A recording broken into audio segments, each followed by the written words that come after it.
Hello my dear students, welcome to science and fun class 10th। कैसे हो मेरे प्यारे प्यारे चुनु मुनूस। तो आज का जो बायोलॉजी कैप्सूल का टॉपिक है वो है लिम्फ। बहुत सारे बच्चों को लिम्फ वाले कॉन्सेप्ट में दिक्कत आती है एंड वो कहते हैं मैम ब्लड तो समझ में आ गया, सर्कुलेशन ऑफ ब्लड भी समझ में आ गया, लिम्फ क्या चीज़ है, कहाँ से आती है लिम्फ और क्या रोल है इसका।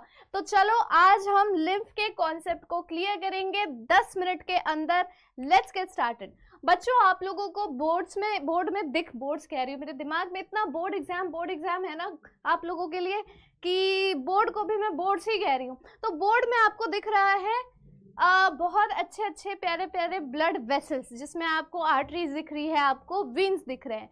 अब इसके बीच में जो network of fine blood capillaries है वो भी आप लोगों को दिख रही होगी कि ब्लड कैपिलरीज में किस तरह से एक्सचेंज होता है ऑक्सीजनेटेड एंड डीऑक्सीजनेटेड ब्लड का। You can see there clearly over here, है ना। तो अब देखो जो ये फाइन ब्लड कैपिलरीज है ना, इसमें जब ब्लड का फ्लो हो रहा होता है तो ये ब्लड फ्लो बहुत ही रैपिडली होता है, बहुत फास्ट। तो इसके वजह से क्या होता है, प्रेशर जो है ना ब्लड का वो हाई होगा, बहुत ज़्यादा प्रेशर होता है ब्लड के फ्लो का। इतने ज़्यादा प्रेशर में ब्लड जब फ्लो करेगा तो आप लोगों को पता है capillaries are the finest blood vessel, finest होते हैं वो, बहुत ही फाइन, बहुत ही पतले कैपिलरीज होते हैं जिसमें से ब्लड फ्लो कर रही होती है। आप एक पतले से ट्यूब को ले लो या फिर आप एक पाइप को ले लो जो कि बहुत ही ज़्यादा पतला हो और उसमें से वाटर को तेज़ी से फ्लो कराओ। अब उस पाइप या फिर ट्यूब के बीच में एक छोटा सा होल कर दो तो क्या होगा, बहुत ही स्ट्रीमलाइन मोशन पानी की उस होल में से बाहर निकल रही होगी। सेम चीज बच्चों यहाँ पर हो रही होती है। ब्लड के कैपिलरीज में ना छोटे छोटे पोर्स होते हैं जिसको हम इंटरसेलुलर स्पेसेस कहते हैं। छोटे छोटे पतले पतले बहुत ही ज़्यादा फाइन पोर्स होते हैं। तो इतनी तेज़ी से ब्लड फ्लो करने की वजह से उस पोर में से कुछ फ्लूइड बाहर निकल जाता है। क्या निकलता है बच्चों? Fluid comes out. ठीक है, यहाँ तक समझ में आया? फ्लूइड बाहर निकल जाता है। अब उस फ्लूइड को हम ब्लड क्यों नहीं कहते? क्योंकि उसमें नहीं होती है आरबीसी। उसमें क्या नहीं होगी? नो आरबीसी, कोई आरबीसी उसमें नहीं होगी। क्यों नहीं होगी? क्योंकि जितना माइन्यूट, जितना छोटा उसका पोर होता है ब्लड कैपिलरी का, उससे बड़े आरबीसी के सेल्स होते हैं। बाइकॉन्केव शेप के जो सेल्स होते हैं वो सारे छन के अंदर ही रह जाते हैं। और छना हुआ फ्लूइड, जिस तरह से छन्नी जब आप चाय छानते हो तो सारी चाय पत्ती छन्नी में रह जाती है और चाय जो है वो बाहर निकल आता है एज अ फ्लूइड।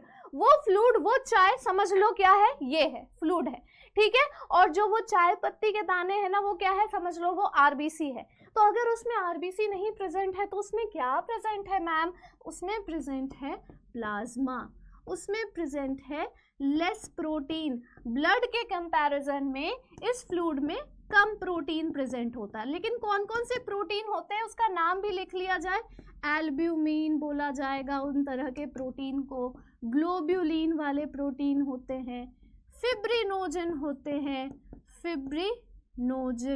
ठीक है, इस तरह के प्रोटीन होंगे। उसके बाद पाया जाएगा बच्चों कार्बोहाइड्रेट पाया जाएगा। उसके बाद पाया जाएगा फैट। क्या पाया जाएगा? फैट।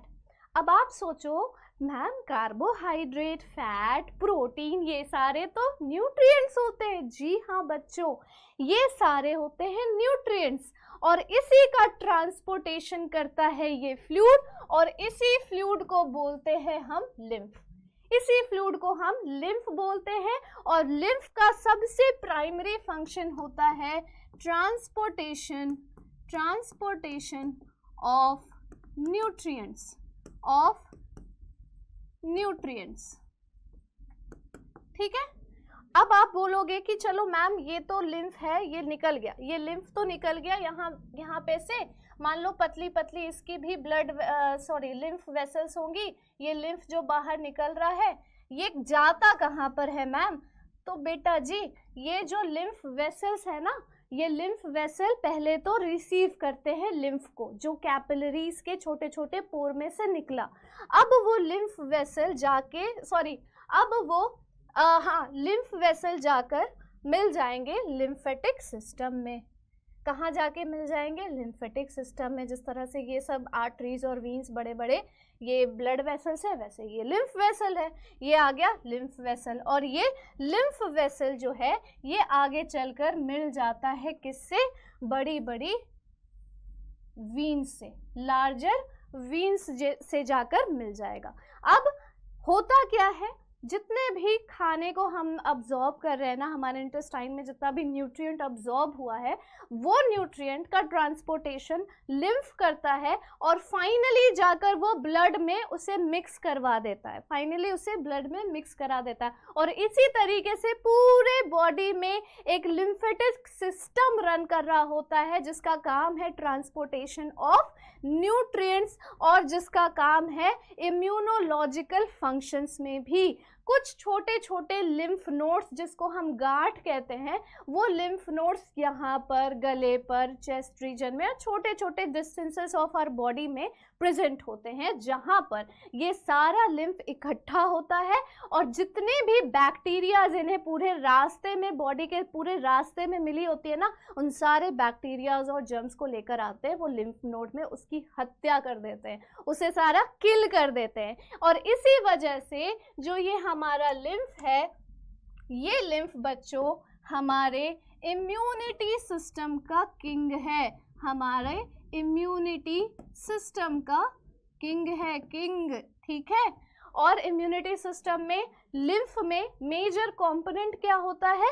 लिम्फोसाइट्स होते हैं, ठीक है। लिम्फोसाइट्स और मोनोसाइट्स होते हैं जो कि वाइट ब्लड सेल्स के कॉन्स्टिट्यूएंट है। मैंने तो सिर्फ ये बताया है कि इसमें आरबीसी नहीं होगा, मैंने ये थोड़ी ना बताया कि इसमें वाइट ब्लड सेल्स नहीं होंगे। तो वाइट ब्लड सेल्स पाए जाते हैं और वाइट ब्लड सेल्स के जो लिम्फोसाइट्स और मोनोसाइट्स हैं वो इसमें इम्यूनिटी सिस्टम में काम करते हैं। तो आई होप बच्चों कि आप लोगों को लिम्फ का ये कॉन्सेप्ट क्लियर हो गया होगा। चलो बच्चों मिलते हैं फिर हम लोग अगले लेक्चर में, तब तक के लिए take care, thank you so much and bye bye.